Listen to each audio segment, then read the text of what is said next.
বাংলাদেশের খেটে খাওয়া প্রান্তিক কৃষকেরা আর্থিক সহযোগিতার অভাবে তারা তাদের কৃষিকাজে স্বাবলম্বী হতে পারছে না। তারা যদি আর্থিক সহায়তা পায় তাহলে তারা তাদের ভাগ্যের চাকা ঘোরাতে পারে। আর এই প্রান্তিক কৃষকদের আর্থিক সহায়তা করার জন্য পাশে দাঁড়িয়েছে পপি। তারা এই নিকলি উপজেলার কৃষকদের একত্রিত করে আর্থিক অনুদান ঋণের মাধ্যমে এই এলাকার কৃষকদের ভাগ্যের উন্নয়নে কাজ করে যাচ্ছে। দর্শক সকলকে আমন্ত্রণ জানাচ্ছি আরটিভির নিয়মিত আয়োজন কৃষি ও কৃষ্টি অনুষ্ঠানে। Powered by NRBC Bank. আপনাদের সাথে আছি আমি হুমায়রা জাহান ছোঁয়া। আজ আমরা এই এলাকার কৃষকদের সফলতার গল্প, বেচাকেনা এবং লাভ লস সম্পর্কে জানাবো। তবে তার আগে জানিয়ে দিচ্ছি এই কৃষকদের সংক্ষিপ্ত পরিচিতি।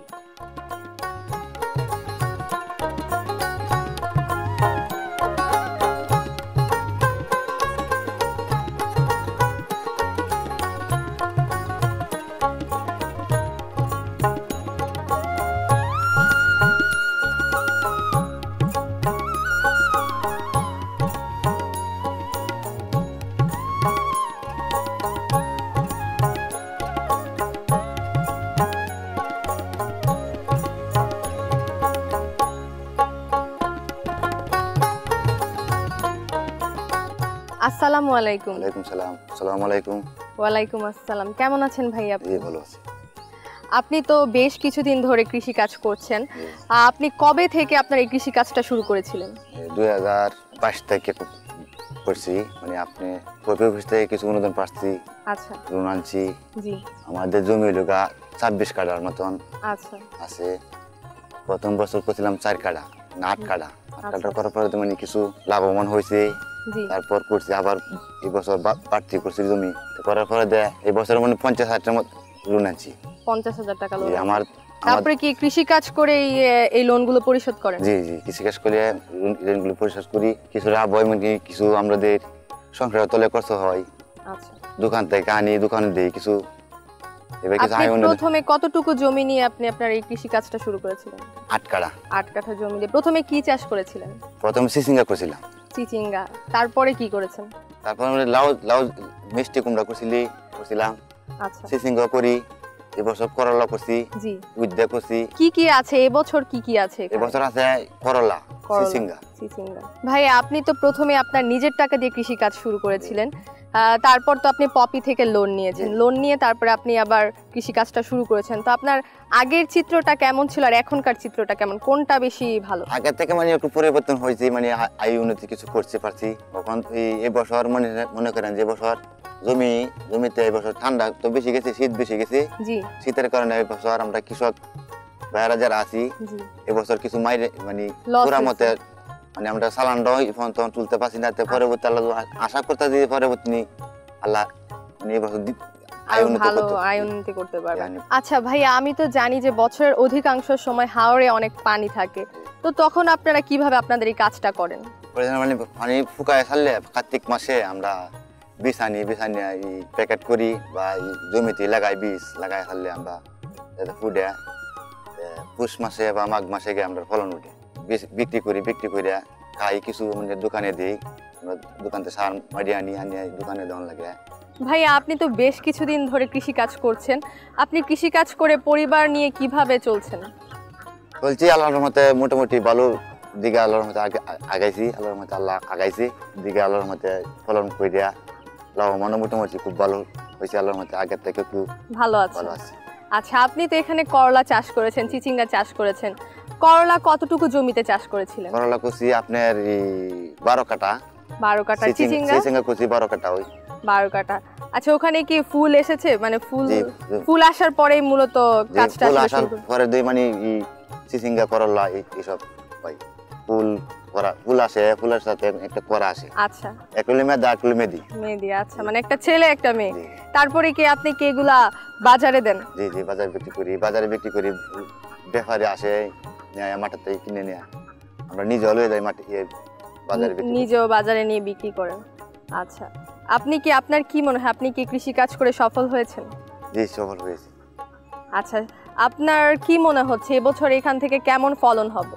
এই বছর মনে করেন যে এই বছর আমরা এই যে চালান দিছি, চালান মানে ওখান পর্যন্ত উঠতে পারছি না। আল্লাহর রহমতে আশা করা যায় যে কিছু লাভবান আছে। করলার বীজটা আপনি কোথা থেকে আনছেন এবং এটা কিভাবে আপনি চাষাবাদ করছেন এবং কোন সময়টাতে করছেন? করলার বীজটা মানে আমরা কিশোরগঞ্জ থেকে আনি, কিশোরগঞ্জ থেকে আনার পরে কার্তিক মাসে আনি, কার্তিক মাসের শেষ দিকে রোপণ করানো লাগে। কার্তিক মাসের শেষ দিকে রোপণ করে করলা আছে, সিঙ্গা, এর মধ্যে আছে মিষ্টি কুমড়া, আচ্ছা এই পাতি কুমড়া, এই কার্তিক মাসের শেষ দিকে মানে রোপণ করলে এটা মানে ভালো হয়, ফলনটা ফলন ভালো হয়। আর এটার মধ্যে মানে সার দিতে হয়, মাটি দিতে হয়, বীজ, কীটনাশক এসব মানে দিতে হয়, দিলে কীটনাশক দিতে হয়, সার দিতে হয়, সার মাটি দিতে হবে, না দিলে মানে গাছ তখন গজাইবে, গজানোর পরে দিতে হবে সার। পানিও তো দিতে হয়, পানি মানে কোন সময়টাতে পানি দেন আসলে?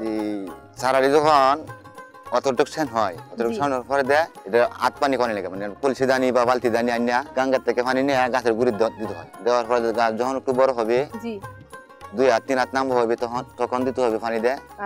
দেওয়ার পরে আবার খাওয়ান দিতে হবে, মানে সার মারিতে হবে, কীটনাশক দন লাগবো, মানে বীজ দন লাগবো, কিছু ভিটামিন জাতীয় দন লাগবো, এসবটা দেয়া মানে আস্তে আস্তে আল্লাহর মতে গাছ যখন হবে তখন কিছু ফলন আসবে। ফলন হওয়ার পর আল্লাহ যদি দেয় আসতে তাহলে মানে কৃষক লাভবান হতো, ভালো একটা ফলন হলে লাভবান হবে, ভালো লাগে তখন ভালো লাগে। ভাই আপনি তো বেশ কিছু করলা এবং চিচিঙ্গা চাষ করেছেন, এর তো নিশ্চয়ই কোনো রোগ বালাই হয়, আপনি এগুলো কিভাবে দমন করেন?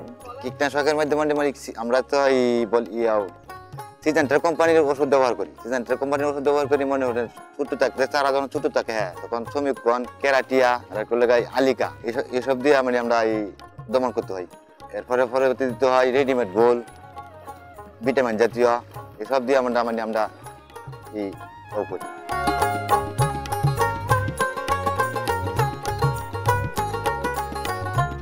ভাই আমি তো এতক্ষণ একজন কৃষকের সাথে কথা বললাম, তিনি করলা চাষ করেছেন, আর আমি অনেক সুন্দর একটা জায়গায় বসে আছি, আমার খুব ভালো লাগছে এখানে এসে।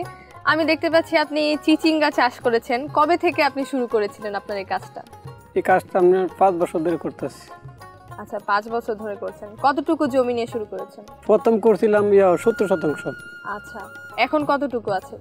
কামনে করছি আমি 105% জায়গা, এটার মধ্যে আছে 52%, আর এটার মধ্যে আছে 52 উপরে আছে। আপনি কি শুধু চিচিঙ্গাই চাষ করেছেন নাকি তাছাড়া অন্য কিছু চাষ করেছেন? এই 52%-এর ভিতরে করলা আছে। আচ্ছা কি পরিমাণ ফলন হয় এখান থেকে আপনার? ফলন খুব ভালো ফলনীয়। আপনি এখান থেকে যে পরিমাণ চিচিঙ্গা পাচ্ছেন এগুলোকে আপনি এখান থেকে বিক্রি করে ফেলছেন নাকি বাজারে নিয়ে যাচ্ছেন? এখান থেকে বিহারির মাধ্যমে এখান থেকে নিয়ে যাই। আজকে রাত্রে গাড়ি ভরছি, এখান থেকে ক্ষেতের মাল কাটকে উড়াইছি। আপনি তো 5 বছর ধরে কৃষি কাজ করছেন, আপনি কোত্থেকে অনুপ্রেরণাটা পেয়েছেন এবং কি কি সহযোগিতা পাচ্ছেন এখান থেকে? ঋণ করতেছি, করার পরে মোটামুটি লাভবান হয়ে যাইতেছে। বাঁশ দিছে, তার দিছে, বীজ দিছে, সার দিছে, যা খরচ আছে 10% জায়গার আয়োজন যা আছে সবই দিছি। আচ্ছা এই দিয়ে আমরা বাড়তি আমরা হাতে করছি। ভাই আপনি তো বললেন এখন আপনি কৃষি কাজ করে অনেক ভালো আছেন, তো আগে আপনি কেমন ছিলেন? আগের চিত্রটা কেমন?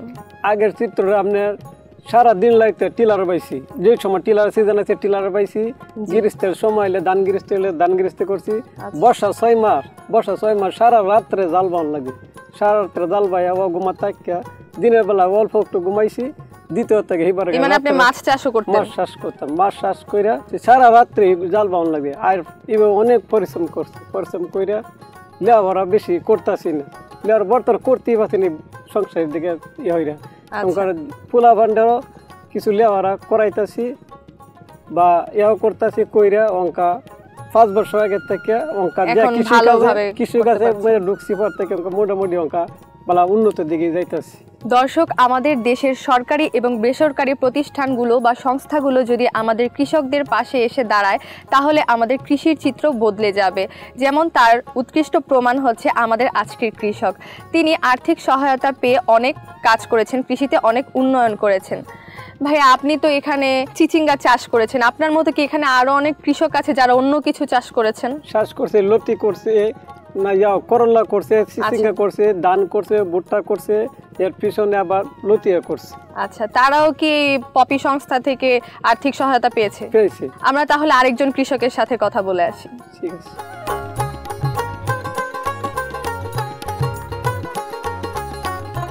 ভাই আপনি তো কৃষি কাজ করছেন, আপনি কি লাগিয়েছেন এখানে? আমি কচু লাগাইছি। আচ্ছা, কচু লাগিয়েছেন কবে থেকে আপনি এটা শুরু করেছেন? আশ্বিন মাস থেকে। আশ্বিন মাস থেকে। আশ্বিন মাস থেকে। আপনার এই চিন্তা ধারণাটা মাথায় কিভাবে আসলো? অফিস থেকে করছে, আমরা পরামর্শ নিছি, পরে এটা দিল আর পরে কইলাম তো এটা আপনি তো আপনারা যদি সাহায্য করেন তাহলে আমি এটা করতে। এখানে কি শুধু কচুই আছে নাকি কচুর লতি এগুলো আছে? লতি আমরা বিক্রি করি, কচু তার বিক্রিও না। তো আপনি এগুলা বাজারে কবে বিক্রি করেন, কবে থেকে শুরু করেন? এটা মনে আশ্বিন মাসও লাগাইলে পরে 2-2.5 মাস পরে থেকে ওই কম বেশ বিক্রি করেন যায় বাজারে। আচ্ছা, আপনি যে কচুর লতিগুলো বাজারে বিক্রি করছেন এই টাকা দিয়ে কি আপনার কি পরিবার ভালো চলছে? হ্যাঁ, আল্লাহর রহমতে ভালোই চলছে। ভাই, আমি আপনার কথা শুনে বুঝতে পারলাম আপনি একজন সফল কৃষক, আপনি কৃষিকাজ করে সফল হয়েছেন এবং আরও অনেক কৃষকের সাথে কথা বললাম, তারা অনেক কিছু চাষ করেছে এবং তারাও বেশ সফল হয়েছে। এর মানে আপনারা কৃষি অর্থনীতিতে অনেক গুরুত্বপূর্ণ ভূমিকা রাখছেন। আপনার সাথে আরও অনেক কথা বলবো, অনেক গল্প শুনবো, তবে এ পর্যায়ে নিয়ে নিচ্ছি ছোট্ট একটি বিরতি। দর্শক, এ পর্যায়ে নিয়ে নিচ্ছি আরটিভির নিয়মিত আয়োজন কৃষি ও কৃষ্টি অনুষ্ঠান থেকে ছোট্ট একটি বিরতি। কোথাও যাবে না, আমাদের সাথেই থাকুন।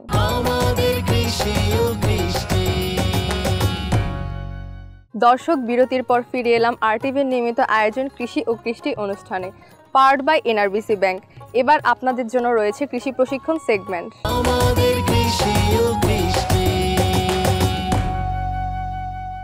ভাইয়া, আপনি তো অনেক বছর ধরে এই চাষাবাদ করে আসছেন। আপনারা যারা কৃষক আছেন আপনারাই ভালো জানেন যে আসলে কিভাবে এর প্রস্তুতি গ্রহণ করতে হয়। আপনি যে চিচিঙ্গা লাগিয়েছেন এর শুরুর থেকে শেষ গল্পটা জানতে চাচ্ছি এবং আপনি বাজার পর্যন্ত কি কি করছেন। আপনি এটা যে বলা প্রথম বীজ আইছে কাতি মাসে শুকাইছে, পরে দিয়ে আপনি আচ্ছা পাওয়ার টিলার আনছি খেতে। পাওয়ার টিলার আইনা পয়লার মাটি উল্টায় 2 শ্বাস করছি। 2 শ্বাস করার পরে দিয়ে তুলে গেছি গিয়ে, পরে দিয়ে আমরা 2 দিন পরে রোদ্রে লাগছে, পরে যাতে আবার টিলার লিয়ে আইছি, আয়া সার পাইছি জমির মধ্যে। সার পালাইয়া যে আবার পাওয়ার টিলার দিয়ে শ্বাস করছি, শ্বাস করে মুই দিয়ে যাতে পরে দিয়ে এটা ব্যাট করছি কামলা লিয়ে, ব্যাট কইরা পরে দিয়ে আপনার যে বীজ আনছি, বীজ আনিয়া যে আপনার বীজ আগে ভিজাইছি, ভিজাইয়া বীজ একটু কমাইছি, কমাই আনিয়া যে বীজ যে কামলা লইয়া যে ব্যাট কইরা যে এটা মধ্যে গুঞ্জে দিছি। গুঞ্জে দেওয়ার পরে দিয়ে 10 দিন পরে বীজ ফুটছে, 8 দিন বা 12 দিন পরে গিয়ে বীজটা নিয়ে আসছে। ফোটার পরে দিয়ে আপনার এটার মধ্যে কামলা লইয়া এবার এটা চুলাইছি। চুলানির পরে ফুটছে, পরে দেখছি যে বলা এই মাধ্যমে ইয়ে হয়েছে জাগুল হয়েছে, পরে দিয়ে ফুকা ধরছে। ফুকা ধরার পরে দিয়ে ফুকার ওষুধ দিছি, ওষুধ দেওয়ার পরে দিয়ে মগ দিয়ে 1 মগ করে পানি দিয়ে যে বলা যে দরকার পড়ছে পানি দিছি। পানি দেওয়ার পরে দিয়ে অতটুকু জাগুল হয়েছে, অতটুকু জাগুল হওয়ার পরে দিয়ে এটা মধ্যে কেল আবার ব্যাট সাফ করছি, এটা ব্যাট সাফ করে কেল করছি, কেল করে আবার এটা পানি দিছি। পানি দিয়ে এই তো পানি দেওয়ার পরে দিয়ে আর সপ্তাহ পরে এবার আইছি, এটারে ফুলা কুপছি আগে। এই যে ফুলা কুপছি, ফুলা কুপার পরে দিয়ে এই পরে দিয়ে ডুগাডি বাঁধছি, ডুগা বাঁধ দেওয়া ওষুধও দিয়েছি, ডুগাও বাঁধছি। এরপরে এইবারে তার বাঁশ কুপছি সাইডে, বাঁশ কুপিয়া যেতে এই তার টানাইছি আগে, যেতে পরে তার টানির পরে ডুগা যন্ত্র উপরে উঠছে, মাছটাঙের উপরে উঠছে, মাছটাঙের উপরে পরে এটা ফুতা টানাইছি। ফুতা টানাইছি আর কি নিচে দিয়ে চুলাইছি, চুলানির পরে ফুতা উঠে চুলাইয়া যে আর কোনো এটার আর প্রয়োজন পড়ছে না। ভাইয়া, চিচিঙ্গায় কি কি রোগ হয় এবং কখন হয় এই রোগগুলা? এই রোগগুলো আপনার প্রথম যেগুলো ছাড়াটা উঠে বেলা একটা লাল পোকাই, লাল পোকায় সারলে ছোটো একটা লাল পোকাটা ধরে, যখন 4 পাতা 5 পাতা ধরেলা তখন এই লাল পোকাটা দরকার না। এটা স্প্রে করলে এই লাল পোকাটা জায়গা। এরপর দ্বিতীয়ত যে বেলা মারসাঙ্গের উঠা পরে এই বেলা একটা ব্রাস্টার একটা রোগ আই, ব্রাস্টার রোগ এই যে পাতা কুরখায় জায়গা বা ডেডার মধ্যে ফসা ধরেলা, এই বেলা আর একটা স্প্রে করার লাগে, স্প্রে করে ওষুধ দেওয়ার লাগে। পরে যে মারসাং বায়ালা তখন আর কই ব্রাস্টার রোগটা বা কুরখাইটা এটা থাকে না। ভাই, আপনাদের এটা তো একটা হাওড়, এখানে তো 6 মাস পানি থাকে, পানিটা চলে যাওয়ার পরে আপনারা কিভাবে জমিটা প্রস্তুতি করেন? পানিটা যাওয়ার পরে শ্বাস করি, শ্বাস করার পরে দিয়ে যাতে এটার মধ্যে এই সার দেই, ডিএপি দেই, এই পটাশ দেই, ইউরিয়া দেই, এমনি যা আছে কে আবার তলে কিরার লাগে ক্যারেক্টার দেই, মাইরা দেয়। এরপরে যৌবন সার দেওয়া আছে একটা, যৌবন সার দিয়ে এটা আপনার মিলাই একটা মিক্সচার করে এটা আপনার সারটা আগে দিয়ে সারলে দুদিন পরে বীজটা লাগাই লাগে। আচ্ছা, 2 দিন পরে বীজটা লাগাই লাগে। এভাবে আপনি জমিটা প্রস্তুতি করেন তখন। আপনি সফলভাবে কচুরলতি চাষ করার জন্য কিভাবে প্রস্তুতি গ্রহণ করেছিলেন? পয়লা আপনার এই লাইন লইছি, লাইনটা লইয়া পরে পানি দিছি, পানি দিয়া কেতো আল বাওয়াইছি, আল বাওয়াইয়া ফিডি ধরলাম, জি, দইরা পরে দেখে সারা আনছি, সারা আনিয়া পরে সারা কাটছি, কাটতে পরে লাগাইলাম, কেলে লাগাই 10-12 দিন পরে স্প্রে করলাম ক্যারেক্টার, জি, ক্যারেক্টার স্প্রে কইরা পরে হিবার পানি দিলাম। মাস 15 দিন পরে ডাক গছক বাংলাম, বাঙ্গিয়া পরে কেট বাঁচলাম, বাচ্চা আবার পানি দিলাম, সার দিলাম, আচ্ছা, সাবু দিলাম, টিএসপি দিছি, ধাপে ধাপে কাজ করছেন। হ্যাঁ, সপ্তাহ পরে পরে এবার দেই, দেওয়ার পরে দেবো মানে ডাক ভাঙন লাগে, বাসন লাগে, লতি তুলি, জি, তুলে নিয়ে বাজারে বিক্রি করি, বাজারে বিক্রি করেন, সেখান থেকে একটা উপার্জন করতে পারছেন, সেটা আপনার কেমন লাগছে? এটা তো আপনার আল্লাহর মধ্যে বালা, অনেক ভালো লাগছে। পোলাপান লইয়া চললে এটা খাইতাছি, আয় নীতি ভালো আছে, আমার ঋণ টিন লাগে না, এটা উপরে আমার নির্ভর। ভাই, আমি একটা সাইনবোর্ড দেখতে পাচ্ছি, এই সাইনবোর্ডটা কিসের? তারা আপনাদেরকে কি কি সহযোগিতা দিয়ে যাচ্ছে? এরা আপনার এই পবিত্র থেকে এটা সাইনবোর্ড দিছে, এটা পবিত্র থেকে সার দিল, আচ্ছা, ওষুধও দিছে, জি, দেওয়ার পরে এরা সহযোগিতা পাইছি, রুম টুম তুললাম। প্রথমে কত টাকা নিয়েছিলেন এখান থেকে? প্রথম থেকে নিয়েছিলাম আপনার 10,000। 10,000 টাকা। মানে আপনি এই পপি থেকে লোন নিয়ে 10,000 টাকা দিয়ে প্রথমে শুরু করেছেন, তারপরে কত টাকা নিয়েছেন? তারপরে আপনার আনছি 20,000 করে দিল 30,000। 30,000। মানে আস্তে আস্তে আপনি আপনার চাষাবাদ ভালো হচ্ছে এবং আপনি বেশি লোন নিচ্ছেন। তো এই যে কচু যে লাগিয়েছেন, এর কি কোনো রোগ বালাই হয় বা এটা কিভাবে দমন করতে হয়? এটা এই ক্যারেক্টার দিয়ে ওষুধ দিয়ে স্প্রে করি, স্প্রে করে পরে পানি দিয়ে সপ্তাহ পর পর, আচ্ছা, সপ্তাহ পরে হিবার ওষুধ দিই, আগের মতন ফলন হয়, আগের মতন ফলন টলন ভালো। ভাই, আমি তো দেখলাম আপনি কচুরলতি চাষ করেছেন এবং অন্যান্য কৃষক ওনারা চিচিঙ্গা চাষ করেছে, একজন করলা চাষ করেছে এবং আপনি কচুরলতি চাষ করেছেন। তো আপনারা অনেকেই সফল হয়েছেন, সবাই মোটামুটি বলতে গেলে সফল হয়েছেন। আপনাদের বেচা কেনা লাভ লস সম্পর্কে জানবো, তবে এ পর্যায়ে নিয়ে নিচ্ছি আরও ছোট্ট একটি বিরতি। দর্শক, এ পর্যায়ে নিয়ে নিচ্ছি আরটিভির নিয়মিত আয়োজন কৃষি ও কৃষ্টি অনুষ্ঠান থেকে আরও একটি বিরতি। কোথাও যাবে না, আমাদের সাথেই থাকুন।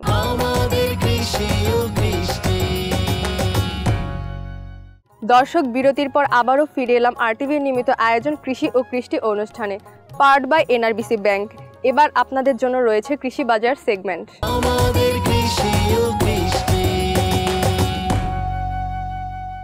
ভাই, আপনি তো এই যে এখানে কচুরলতি চাষ করেছেন, আপনি কচুরলতি চাষ করার পর প্রথমে কতদিন পর এটা তোলেন? 2.5 মাস পরে তুলি লতা। আচ্ছা, তারপরে আবার কতদিন পর তুলেন? তারপরে এই সপ্তাহ পর তুলি। আচ্ছা, এখানে আপনি কি পরিমাণ জমির মধ্যে এই কচু চাষ করেছেন? 26%। 26% জমি থেকে আপনি বছরে কতটুকু কচুরলতি পাচ্ছেন? বছরে মাসে আপনার এই 7-8 মণ করে তুলন যায়। আচ্ছা, আপনি প্রথমে এখানে কত টাকা দিয়ে শুরু করেছিলেন, কত টাকা দিয়ে চাষ করেছেন?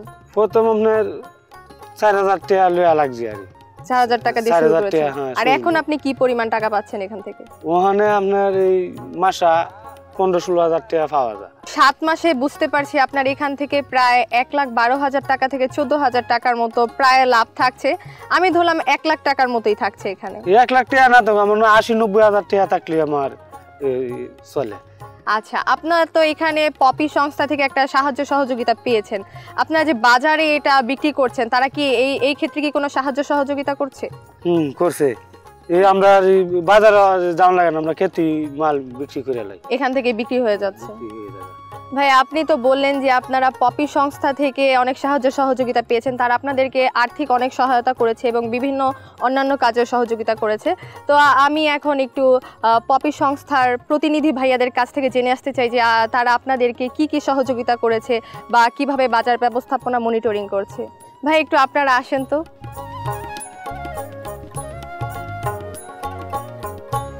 ভাই, আপনারা পপি সংস্থা থেকে নিকলি হাওর এলাকার কৃষকদেরকে কি কি সাহায্য সহযোগিতা দিয়ে যাচ্ছেন? পপি সংস্থা থেকে নিকলি উপজেলা কৃষকদের জন্য প্রায় 4,000 কৃষকের মাঝে আমরা এই বীজ, সার এবং কীটনাশক সহযোগিতা দিয়েছি। এছাড়াও প্রত্যেক কৃষককে আমরা তাদের দক্ষতা উন্নয়নের জন্য ট্রেনিং করিয়েছি জি। এবং আমাদের যে টেকনিক্যাল অফিসার কৃষি তারা বিভিন্ন সময় পরামর্শ দিয়েছেন, উপজেলা কৃষি কর্মকর্তাদের সাথে লিঙ্কেজ করে দিয়েছেন, ওনাদের কাছ থেকেও এই নিকলি উপজেলার যে কৃষক তারা সহযোগিতা পাচ্ছেন, আচ্ছা। যে বিভিন্ন রোগবালাই হইলে তারা কিভাবে এটা প্রতিরোধ করতে দমন পারবে করবে, জি। এই সহযোগিতা পাচ্ছেন। পাচ্ছে। এছাড়াও এই নিকলি উপজেলার কৃষকেরা তাদের যে পণ্যের ন্যায্য মূল্য পাওয়ার জন্য জি। পপির পক্ষ থেকে ঢাকা থেকে বা বিভিন্ন জেলার পাইকার যারা আছে তাদের সাথে লিঙ্কেজ করে দেওয়া হয়েছে। বাজারে হাটে নিয়ে বিক্রি করতে হয় না, জমি থেকেই বিক্রি করতে টাকা আসে, ওরা বিক্রি করতে পারে এবং ন্যায্য মূল্য পায়। ভাই, আপনার এই প্রান্তিক কৃষকদেরকে আর্থিক সহায়তা বা অনুদান কিভাবে দেন? মাঠ পর্যায়ে পপির কর্মকর্তা আছেন অনেক, তারা কৃষানীদের একত্র করে সংগঠন তৈরি করেন, উঠান বৈঠকের মাধ্যমে তাদের সমস্যাগুলো জানেন, জানি না কার কি সহযোগিতা লাগবে সেগুলোর তালিকা করে চাহিদা অনুযায়ী এখানে 4000 কৃষকের মাঝখানে বিনামূল্যে প্রায় এ পর্যন্ত 16 কোটি টাকা অনুদান দিয়েছেন, আচ্ছা। পণ্য এবং নগদ সহায়তা সহ। অনুদান মানে তো আসলে একেবারে দিয়ে দাও, এখান থেকে তো কোনো লাভের কোনো টাকা দেওয়া হয় না। না, সম্পূর্ণ অফেরতযোগ্য আচ্ছা। পণ্য এবং নগদ টাকা দেওয়া হয়েছে, সেটা ফেরতযোগ্য না। যেটা লোন নেয় আসলে সেটা সময় মতো পরিশোধ জি, জি। করতে হয়। হ্যাঁ, লোনের বিষয়টা আসে তখনই যখন এই অনুদান দেওয়ার পরপরও তাদের কিছু টাকা এই পণ্যের কাজ করতে গিয়া অথবা তাদের উৎপাদনের কিছু টাকা দরকার হয়, তখন আমাদের ফিল্ড অফিসারদের সহায়তা নিয়ে নেওয়ার পরে ওদের চাহিদা মাফিক আমরা একটা স্বল্প লাভে অন্যান্য প্রোগ্রামের তুলনায় এই কৃষকদেরকে আমরা সার্ভিস চার্জ হারে একটা দিই, লোন দিই লোন দেয়। সহজ শর্তে।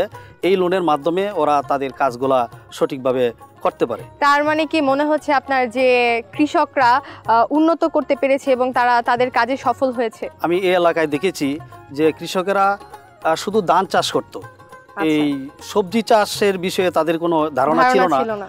তখন এই পপির টেকনিক্যাল অফিসার কৃষি তারা এই বিভিন্ন এই যে গ্রুপে কৃষানীদেরকে গিয়ে পরামর্শ দেওয়ার পরে পাশাপাশি কৃষানীরা তাদের স্বামীদের সাথে কথা বলার পর তারা বুঝতে পারছে যে ধান চাষের চেয়ে সবজি চাষে লাভ বেশি। প্রকৃতপক্ষে তাদের দেখা দেখি বর্তমানে এই এলাকার অধিকাংশ কৃষক এই সবজি চাষের দিকে উৎসাহ দিয়েছে এবং তারা লাভবান। ভাই, আজ সারাদিন আপনারা আমাদেরকে সময় দিয়েছেন, আপনাদেরকে অনেক ধন্যবাদ। কৃষিক্ষেত্রে আপনারা অনেক গুরুত্বপূর্ণ ভূমিকা রাখছেন, আপনাদের জন্য রইল অনেক অনেক শুভকামনা। আপনাদেরকেও অসংখ্য ধন্যবাদ।